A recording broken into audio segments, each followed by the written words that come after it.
Hello, Maisa here from Engineer Maisa channel. Welcome to Level 2 from Microsoft Excel course for beginners. This will be the second video in this course. Please don't forget to subscribe to my channel to check all of the levels for this tutorial. Let's start and check out topics that will be included on this level.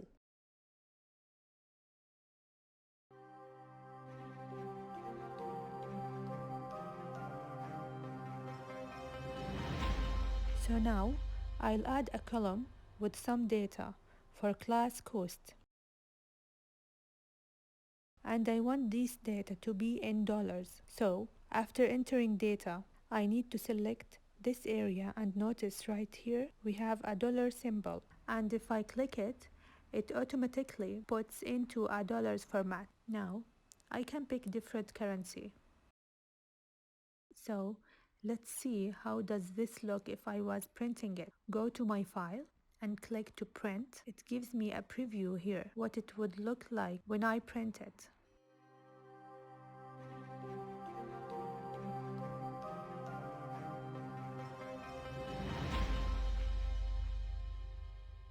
If I wanted everything format, I'll highlight everything through here. I'll choose borders around everything. And now, if I go back to my file and my print, you can see how it's adjusted. And this goes the same things if you want a color.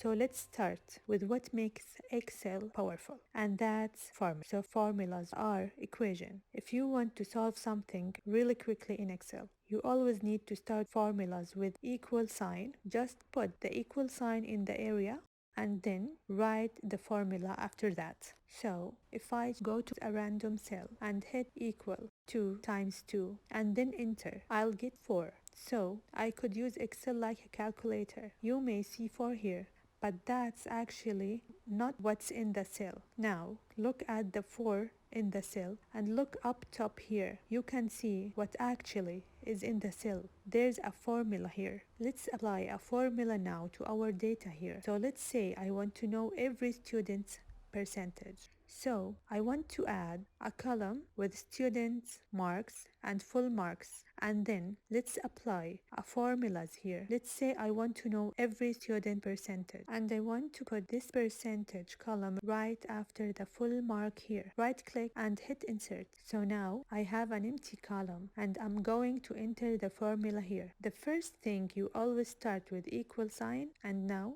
I want to take whatever in C3 and then the divide sign and D3. So I want to divide C3 by D3. I want the result to be in percentage sign. So if I click here and then percent symbol, and that's 98%. If I click on this right here in the cell bottom right hand corner, this will copy the cell down. If I click on each one, C5 divided by D5. So it helped me not to spend time and copy the formula and adjust it to the side.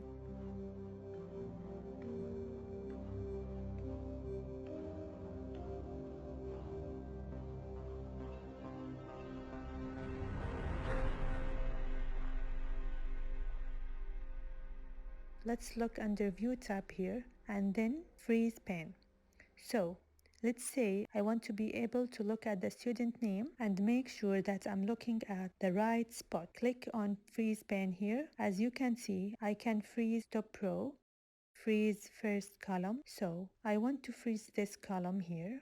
Now, if I click on it and if I go over the left, I'll notice it stay freeze, so I can compare marks and students' names. It's really visually easy and you can turn it off easily. So let's talk about some formulas and functions here. It will save your time. So I'm going to write total right here. So if I want to add all of the cells in this column, I'll hit the equal sign and then click on certain one, then hit a plus and go to the next one and so on, and then hit enter. When I done, it would work fine. Now here's a quicker way to do it. Just go to formulas here, and as you can see, there's an auto sum options here. Click to it.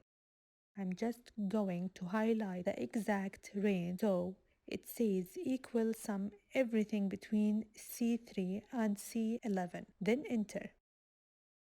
And now, as I showed you before in this video, you can copy formula. Just drag it over and it just do it for you here. The other thing you can do, you can copy formulas. If I go to right click, copy, and then I wanted it over here and paste using Ctrl and V, it will do the same thing. And after selected the cell with the copy formula, it shows me some range from H3 to H11. So now, if I want to know the average here, click to the cell I want the range to be on it, and let's go to Formula tab, then Recently Used, and this one is going to be right up top. And then click on Average, it's asking for a range, so I'm going to select the range. And now I have Average, and I can copy it all the way over. And now, if any of these cells changes to a bigger or a larger number, everything will change here in the results because it's connecting.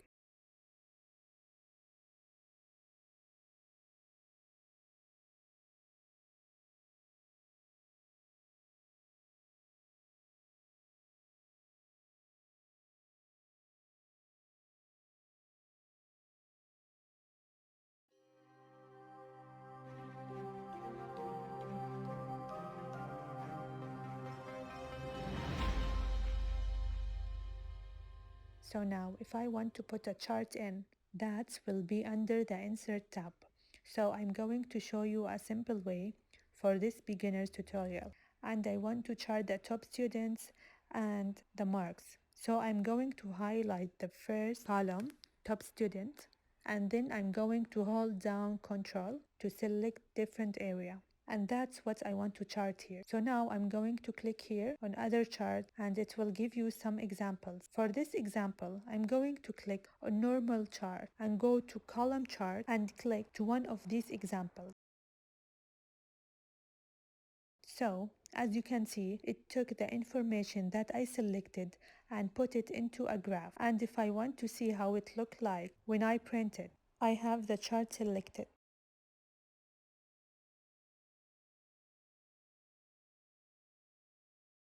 And if I go back and I clicked on any cell and go back to my print, it will show you the whole page. And that's all for this video level 2 from Microsoft Excel course for beginners. Thank you for watching. Don't forget to like and subscribe.